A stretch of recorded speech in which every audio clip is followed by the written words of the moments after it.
जिस पति ने नहीं दिया गुजारा भत्ता उसकी गिरफ्तारी नहीं होगी, ऐसा कोर्ट कह रहा है। जजमेंट के थ्रू कि भरण पोषण के बकाया की वसूली के लिए कोई गिरफ्तारी वारंट जारी नहीं किया जा सकता है। और ये जजमेंट अभी का है, 16 जनवरी 2026 का है। और अगर आपने भी मेंटेनेंस नहीं दिया और कोर्ट ने आपके खिलाफ भी कंडीशनल वारंट जारी कर दिए तो आप भी उस वारंट से बच सकते हो। कैसे बच सकते हो? जैसे इस केस में ये भाई साहब बचा है और इसने एक ऐसी ट्रिक का यूज किया, आप भी उस ट्रिक का यूज कर सकते हो।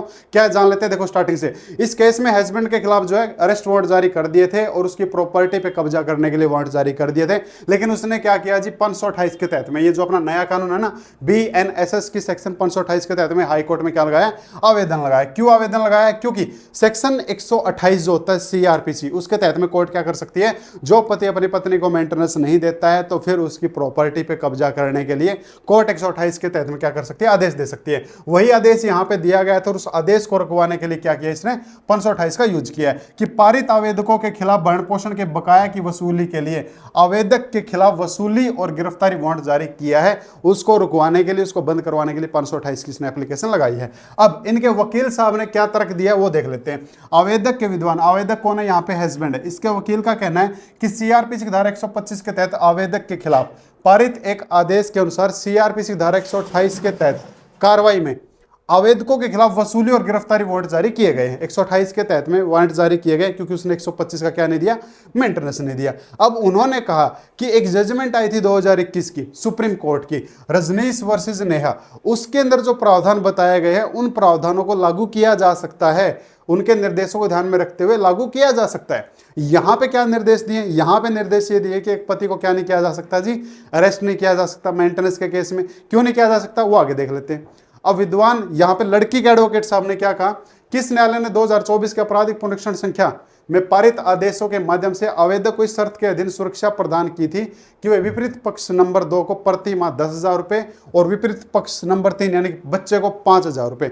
यानी कि यहां पे उन्होंने बताया कि हस्बैंड जो है पहले भी हाई कोर्ट में आया है रिवीजन के माध्यम से, और रिवीजन में कोर्ट ने कहा कि हम आपको अरेस्ट नहीं करवाएंगे अगर आप हर महीने का 10,000 रुपये तो अपनी वाइफ को और 5,000 रुपये अपने बच्चे को अगर आप भुगतान करते रहोगे तो आपको सुरक्षा है, आपको अरेस्ट नहीं किया जाएगा। लेकिन वो क्या हो गया? विफल हो गया। इस न्यायालय ने आवेदक को 1 महीने की अवधि के भीतर भरण पोषण की बकाया का 50% आधा निर्देश दिया था कि भाई इतना भी तू क्या कर देगा? भुगतान कर देगा। और भरण पोषण के शेष 50% का भुगतान 25 जून 2024 से शुरू होने वाले 3 समान मासिक किस्तों में विपरीत पक्ष नंबर 2 और 3 को करने का निर्देश दिया था।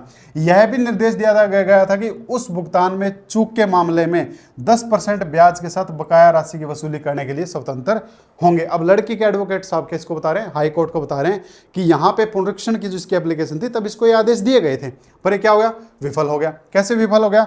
तो चूंकि उच्च न्यायालय के निर्देशों का उल्लंघन किया गया है तो इसने क्या किया? उल्लंघन किया, उसने वो पैसे नहीं दिए, इसलिए आवेदक के खिलाफ वसूली वारंट जारी करते हुए आक्षेपित आदेश सही ढंग से पारित किया गया है। और विद्वान एजी ने कहा कि उच्च न्यायालय के आदेश में ऐसा कुछ भी नहीं था जो इंगित करता हो कि आवेदक की गिरफ्तारी भरण पोषण की बकाया वसूली के लिए की जाएगी। यहाँ पे लड़के के एडवोकेट साहब क्या बता रहे हैं? किसके लिए जो गिरफ्तारी वारंट जारी हुआ है वो सही हुआ है और इसकी प्रॉपर्टी की जो वसूली की जा रही है वो भी बिल्कुल सही की जा रही है। क्यों की जा रही है? क्योंकि इसने बकाया राशि जो है वो जमा नहीं करवाई है। अब आगे देख लेते हैं आगे क्या है।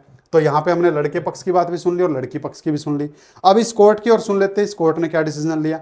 जिसको पूरा जजमेंट पढ़ना है पूरा पढ़ लेना है। मैं आपको केस नंबर दिखा देता हूँ, इस केस नंबर से आप ये जजमेंट निकाल लेना। ये अभी का है, 16 जनवरी 2025 का है। और अगर आपके खिलाफ में भी कंडीशनल वारंट निकलें तो आप उन वारंट को अपना रुकवा सकते हो, उनके ऊपर आप स्टे ले सकते हो। ठीक है, अब आपको आगे दिखा देता हूँ इस कोर्ट की प्रक्रिया। पूरी जजमेंट पढ़ लेना है जिसको अपना कंडीशनल वारंट रुकवाना हो। देखो, और यहाँ तक की जानकारी अच्छी लगी आप इसको लाइक कर लें, शेयर कर लें, सब्सक्राइब जरूर कर लें ऐसी लेटेस्ट जानकारी लेने के लिए, ऐसी लेटेस्ट जजमेंट के बारे में। देखो, कोर्ट ने कहा है कि भारत के संविधान के आर्टिकल 21 के प्रावधानों में किसी भी व्यक्ति को कानून द्वारा स्थापित प्रक्रिया के बिना अपने जीवन या व्यक्तिगत स्वतंत्रता से वंचित नहीं किया जा सकता है।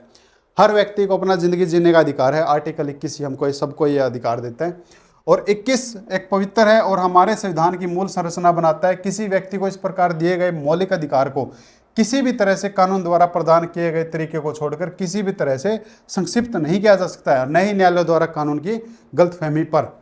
अगर कोर्ट की गलतफहमी है तब भी उस व्यक्ति की स्वतंत्रता जो है नहीं रोकी जाएगी। किसी भी तरीके से किसी व्यक्ति की जो जिंदगी है उसको भाई उसके तरीके से जीने का अधिकार है। तो उसको ये थोड़ी कि आप अगर उसने कानून की बात कोर्ट की बात नहीं मानी तो उसको आप अरेस्ट कर लो। तो यहाँ पे कोर्ट ये कह रहा है। इस न्यायालय की राय में गिरफ्तारी वारंट जारी करने का कार्य केवल सर्वोच्च न्यायालय द्वारा निर्धारित कानून और वैधानिक कानून की गलत व्याख्या नहीं है, बल्कि परिवार न्यायालय द्वारा अपने अधिकार क्षेत्र को पार करने का एक कार्य है।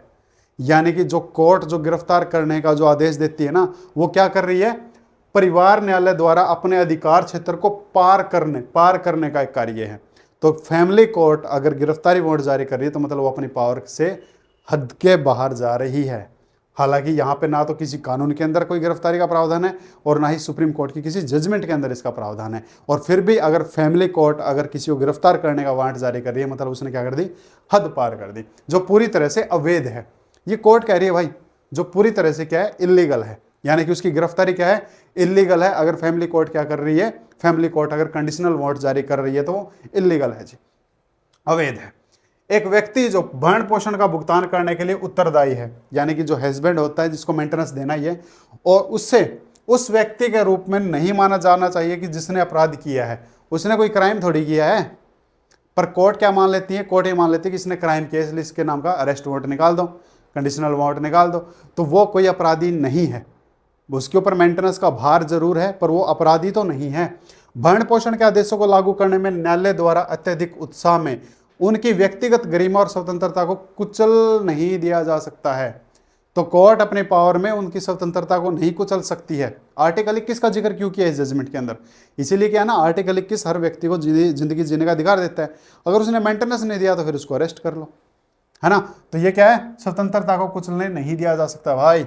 भले ही वे इस निष्कर्ष पर पहुंचे कि न्यायालय के आदेश के अनुसार भरण पोषण के बकाया का जानबूझकर भुगतान नहीं किया, भले उन्होंने जानबूझ के पैसे ना दिए हो, तब भी अरेस्ट वारंट नहीं निकलेगा। न्यायालयों को यह ध्यान रखना चाहिए कि प्रत्येक व्यक्ति के साथ गरिमा के साथ व्यवहार किया जाना चाहिए, जो देश के स्वतंत्र नागरिक के रूप में उसकी स्थिति के अनुसार हो। जिस तरह से गिरफ्तारी वारंट नियमित रूप से जारी किए जाते हैं वह न केवल अवैध है बल्कि अमानवीय भी है, क्योंकि यह एक ऐसे व्यक्ति की गरिमा को रौंदता है जिसे गिरफ्तार किया जाता है और अदालत के सामने पेश किया जाता है तो उस पर किसी अपराध का आरोप लगाया गया हो। अगर ऐसे कंडीशनल वारंट जारी करके किसी व्यक्ति को कोर्ट में हाजिर किया जाता है अरेस्ट करके, तो क्या मानना है कि शायद उसके ऊपर कोई आरोप लगे होंगे, पर उसके ऊपर तो कोई आरोप है ही नहीं। अगर कोई आरोप ही नहीं है तो फिर अरेस्ट क्यों कर रहे हो? ये कोर्ट कह रहा है, और ये ट्रायल कोर्ट को कह रहा है, जितने भी फैमिली कोर्ट है उन सबको कह रही है कोर्ट कि भाई आप ऐसे मत निकालो। उन व्यक्तियों की तो फिर लाइफ खराब हो जाएगी, उनके साथ गरिमा के साथ व्यवहार करो, उनकी स्वतंत्रता खत्म हो जाएगी।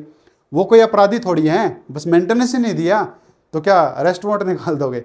ये कोर्ट कह रहा है। देखो आगे देख लेते हैं। अब कोर्ट ने फिर कहा, रजनीश वर्सेस नेहा की जो जजमेंट है, जो बहुत सुपर डुपर जजमेंट है 125 के लिए, सुप्रीम कोर्ट के आदेशों को सभी न्यायालयों को विधिवत सूचित कर दिया है और इसके किसी भी उल्लंघन करने को अनियंत्रित करने के लिए अनुमति नहीं दी जा सकती है। यानी कि सुप्रीम कोर्ट की जो जजमेंट है 125 के तहत में, 125 के लिए जो सुप्रीम कोर्ट की जजमेंट आई नेहा वर्सेस रजनीश, तो उस जजमेंट के अंदर सुप्रीम कोर्ट ने बता दिया कि भाई मैंने 125 के लिए रूल जो है वो सभी न्यायालयों को विधिवत सूचित कर दिया। यानी कि जो भी नियम बनाए वो सभी न्यायालयों को हमने बता दिए हैं कि 125 के लिए आप इन नियमों को फॉलो करो, और फिर भी अगर उनसे ऊपर होके कोई चलता है तो उसकी अनुमति नहीं दी जा सकती है। अब 100 इसमें नेहा वर्सेस रजनीश में क्या है? एक तो अरेस्ट वारंट के लिए है कि अरेस्ट वारंट ऐसे जारी नहीं किया जाता है। दूसरी चीज, कोई भी लड़की अगर अपना मेंटेनेंस लेने के लिए कोर्ट में आती है तो फर्स्ट ऑफ ऑल उस लड़की से ये पूछो कि उसको मेंटेनेंस क्यों चाहिए, सब कुछ रिटर्न में होता है। ये नेहा वर्सेस रजनीश के अंदर गाइडलाइन है। जिसको मेंटेनेंस चाहिए पहले उससे पूछो कि उसको इतना मेंटेनेंस क्यों चाहिए, और फिर खुद के पास कितना माल है अकाउंट के अंदर, पैसे कितने उसके पास ज्वेलरी है, वो सारी चीज़ें कोर्ट को पहले बताएं। और फिर जो है जिससे मेंटेनेंस चाहिए पति से, वो कितना कमाता है, और फिर उस पति के ऊपर क्या क्या दायित्व है, उनकी क्या क्या जिम्मेदारी हैं, वो सारी जिम्मेदारी कोर्ट में रखने के बाद ही क्या होगा, मेंटेनेंस डिसाइड होगा। ये यहाँ पे गाइडलाइन बताई गई, लेकिन अभी भी बहुत सारी कोर्टों में इन चीज़ों को फॉलो नहीं किया जाता है। और एक और मुद्दा जो इस न्यायालय के समक्ष बहस के दौरान उठाया गया कि जिसमें रजनीश वर्सेस नेहा में सर्वोच्च न्यायालय द्वारा निर्धारित धन डिग्री के निष्पादन के लिए प्रदान किए गए धन की डिग्री, ये मुख्य बात है। ये उन लोगों के लिए है जो कि नौकरी करते हैं, चाहे वो प्राइवेट नौकरी कर रहे हो या फिर सरकारी नौकरी कर रहे हो। ये पैरा स्पेशल उन लोगों के लिए है। धन की डिग्री के निष्पादन के लिए प्रदान किए गए नए तरीके से भरण पोषण के आदेशों के निष्पादन के संबंध में उठाया गया है।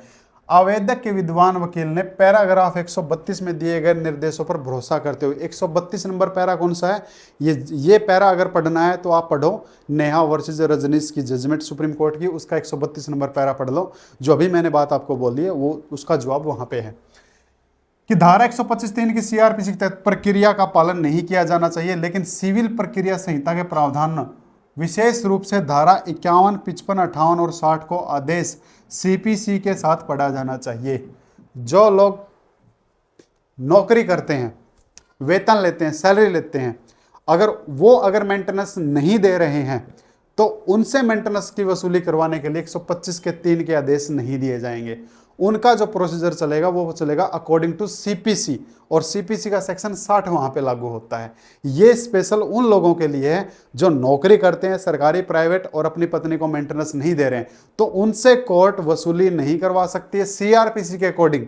ये नेहा वर्सेस रजनीश के अंदर बताया है। अगर उनसे वसूली करवानी है तो सेक्शन 60 अप्लाई होगा। ये एक और है, अब आगे दिखा देता हूं इसके बारे में और बारीकी से। तभी मैं आपको कह रहा हूं कि जजमेंट बहुत पावरफुल जजमेंट आया है 125 के लिए, आप इसको पूरा जरूर पढ़ लेना। कंडीशनल वांट जिनके खिलाफ में हुए हैं, देखो नियम 36 के अवलोकन से पता चलता है कि सिविल प्रक्रिया संहिता की धारा 60 और सिविल प्रक्रिया संहिता के आदेश के तहत वेतन की कुर्की के लिए विशेष रूप से सिविल प्रक्रिया के तहत निर्धारित प्रक्रिया 125 सीआरपीसी की उपधारा 3 में प्रदान की गई वसूली के तरीके से अतिरिक्त है, अलग है। यानी कि सेक्शन जो 60 होता है, मैं अगर आपको आम भाषा में बताता हूं, सेक्शन 60 होता है सीपीसी का और 125 होता है सीआरपीसी का। सीआरपीसी एक अलग कानून का प्रोसीजर होता है, यानी कि ये क्रिमिनल कानून का प्रोसीजर है, और जो सीपीसी है ये सिविल नेचर का होता है। तो जो लोग सैलरी लेते हैं, वेतन लेते हैं, अगर उनसे पैसा निकलवाना है पत्नी को, तो उसको एप्लीकेशन लगानी पड़ेगी सीपीसी के सेक्शन 60 के तहत में। अगर कोई पत्नी 125(3) के तहत लगा रही है ना, तो वो उसके ऊपर लागू नहीं होता है। भले ही पैसा अपने पति से निकलवाना है, लेकिन ये स्पेशल है वेतन वालों के लिए, ये बता दिया ना। इस प्रकार यह संदेह के लिए कोई जगह नहीं छोड़ता कि धारा 125 सीआरपी के तहत कार्रवाई में भरण पोषण के बकाया की वसूली के लिए अपनाई जाने वाली प्रक्रिया सीआरपी की धारा 125(3) के तहत दी गई है, तो वो चीज अलग है। आगे और दिखा देता हूं। अब सुप्रीम कोर्ट ने वही रजनीश की जजमेंट फिर यहां पे ला दी इन्होंने। मामले पर विचार करते समय न केवल दंड प्रक्रिया संहिता के तहत बल्कि अन्य कानूनों के तहत भी भरण पोषण आदेशों का रखरखाव प्रवर्तन के निर्णय से संबंधित था। सर्वोच्च न्यायालय के निर्देशों की व्याख्या इस तरह के करना जैसा कि आवेदक के विद्वान वकील द्वारा सुझाया जा रहा है गलत होगा। उच्चतम न्यायालय यानी कि सुप्रीम कोर्ट ने दिए गए निर्देशों के पैरा नंबर 132 में, 132 नेहा वर्सेस रजनीश का पढ़ देना, शब्द का प्रयोग किया है, और यह उन विभिन्न उपलब्धों को ध्यान में रखते हुए किया गया है जिनके तहत पीड़ित व्यक्ति द्वारा भरण पोषण की मांग की जा सकती है। अब इस प्रकार यह कोई संदेह नहीं है कि उत्तर प्रदेश परिवार न्यायालय के नियम सिविल प्रक्रिया संहिता की धारा 60 और आदेश में, ये आदेश 21 में प्रदान किए गए वेतन की कुर्की के लिए प्रदान करते हैं। यह केवल दंड प्रक्रिया संहिता के अंतर्गत प्रदान की गई वसूली के नियमित तरीके के अतिरिक्त है। यानी कि अगर किसी का पति नौकरी कर रहा है ना, तो उसको सेक्शन 60 के तहत में क्या लगानी पड़ेगी, वसूली की एप्लीकेशन लगानी पड़ेगी। इसके अलावा नियम 36 सिविल प्रक्रिया संहिता की धारा 60 और आदेश 21 के तहत प्रदान किए गए वेतन की कुर्की का प्रावधान करता है, और यह उन मामलों पर लागू नहीं होगा जहां वह व्यक्ति जिसके खिलाफ भरण पोषण का आदेश लागू किया है वेतन प्राप्त नहीं कर रहा है। यानी कि जो सैलरी ले रहा है उसके ऊपर सेक्शन 60 के तहत वसूली होती है, और जो सैलरी नहीं ले रहा है, कोई बिजनेस कर रहा है तो, या फिर कोई खेती बाड़ी कर रहा है, तो उसके ऊपर 125(3) के तहत में एप्लीकेशन लगेगी। तो अगर ये लड़की, अगर ये जो पिटीशन है, ये जो जजमेंट है, अगर कोई लड़की सुन रही है, तो अगर आपके हस्बैंड अगर वो सैलरी लेते हैं, आपको उनसे मेंटेनेंस लेना और वो मेंटेनेंस नहीं दे रहे हैं, तो वसूली के लिए सेक्शन 60 के तहत आप एप्लीकेशन लगाइए। और अगर आपके हस्बैंड खेती बाड़ी कर रहे हैं तो 125(3) के तहत में एप्लीकेशन लगेगी। अब आगे मैं आपको दिखा देता हूं कोर्ट की क्या राय है। ये रहा न्यायालय की राय में उत्तर प्रदेश परिवार न्यायालय नियमों के नियम 36 और प्रावधान 60 और सीपीसी के आदेश 21 के तहत पढ़े जाते हैं, तो संदेह के लिए कोई जगह नहीं छोड़ते। यह केवल वेतन पर लागू होगा, जैसा कि सिविल प्रक्रिया संहिता के ऑर्डर 21 और 48 के तहत प्रदान किया गया है। डिग्री के निष्पादन के लिए पूरे अध्याय को लागू नहीं किया जा सकता, क्योंकि सीआरपीसी काफी विस्तृत है जब यह रखरखाव के बकाया के वसूली आदेशों को लागू करने के लिए बताती है। वेतन भोगी व्यवसायों के लिए वसूली के नियमित तरीकों से अलावा सिविल प्रक्रिया संहिता प्रावधान विशेष रूप से सेक्शन 60 आदेश 21 नियम 36 के तहत प्रदान किया गया है। इस प्रकार आवेदकों का यह तर्क है कि वसूली केवल सिविल प्रक्रिया संहिता के प्रावधानों को लागू करने के लिए की जा सकती है और वह भी दंड डिग्री के निष्पादन के संबंध में सर्वोच्च न्यायालय, परिवार न्यायालय अधिनियम और नियमों को दंड प्रक्रिया संहिता द्वारा दिए गए निर्देशों का अनुरूप नहीं है। तो उनके जो ये स्पेशल सैलरी वालों के लिए था। जैसा कि ऊपर कहा गया कि भरण पोषण के बकाया की वसूली के लिए कोई गिरफ्तारी वारंट जारी नहीं किया जा सकता है और इस आवेदन की अनुमति है। इस आवेदन की अनुमति का क्या मतलब है, ये पिटीशन जो है स्वीकार की जाती है हाई कोर्ट के द्वारा, जो कि एक हस्बैंड ने लगाया था और इसके ऑर्डर जो है वो नियर पुलिस को और कोर्ट को सबको भेज दिए गए हैं। 16 जनवरी 2026 के जजमेंट है। ये आ गया आपका केस। इसमें भाई साहब ये जो थे शहजाद जो थे वो आवेदक हैं, यहाँ पे इन्होंने लगाया था और इसकी पिटीशन एक्सेप्ट हो गई, मतलब इसके हक में फैसला आ गया। अब इसको अरेस्ट नहीं किया जाएगा। तो उम्मीद करूँगा ये जानकारी आपको अच्छी लगी होगी। अच्छी लगी आप इसको लाइक कर लें, शेयर कर लें, सब्सक्राइब कर लें। अगर आपके खिलाफ में भी कंडीशनल वारंट निकले हैं तो सबसे पहले एक चीज़ मैं आपको है ना और बता देता हूँ, वीडियो थोड़ा लंबा हो जाएगा। अगर आप नौकरी नहीं करते हैं, अगर आप कोई बिजनेस कर रहे हैं, खेती बाड़ी कर रहे हैं और आपके खिलाफ में अगर कंडीशनल वारंट निकला है तो first of all conditional warrant जारी करने से पहले कोर्ट को 421 की एक एप्लीकेशन होती है, सीआरपीसी सेक्शन 421, उसका पालन करना होता है। अगर उसका पालन नहीं किया और कोर्ट ने डायरेक्ट कंडीशनल वारंट निकाल दिया तो आप सीधे हाई कोर्ट में रिट लगा सकते हो, क्योंकि वो क्या हो गया, वो एक अवैध काम हो गया, वो प्रोसीजर फॉलो नहीं हुआ है। कंडीशनल वारंट अगर कोर्ट जारी करती है तो उससे पहले कोर्ट को 421 सीआरपीसी 421 का पालन करना पड़ता है। ये हर कोर्ट के ऊपर है, भारत के अंदर जितनी भी कोर्ट है उसका पालन किए बिना अगर कंडीशनल वारंट जारी हुआ है तो आप हाई कोर्ट जा सकते हो। एक चीज़ तो ये। दूसरा, अगर 421 का पालन हुआ है उसके बाद में भी, जैसे कुछ पति ऐसे होते हैं ना, मेरे नाम पे तो कुछ है ही नहीं, मेरा क्या ले लेंगे भाई, हम तो वो आगे ना बात कि भाई नंगा नहाएगा क्या, निचोड़ेगा क्या, तो मेरा क्या ले लेंगे भाई, मेरे पास कुछ है ही नहीं। तो ऐसे में वो क्या वसूलेंगे।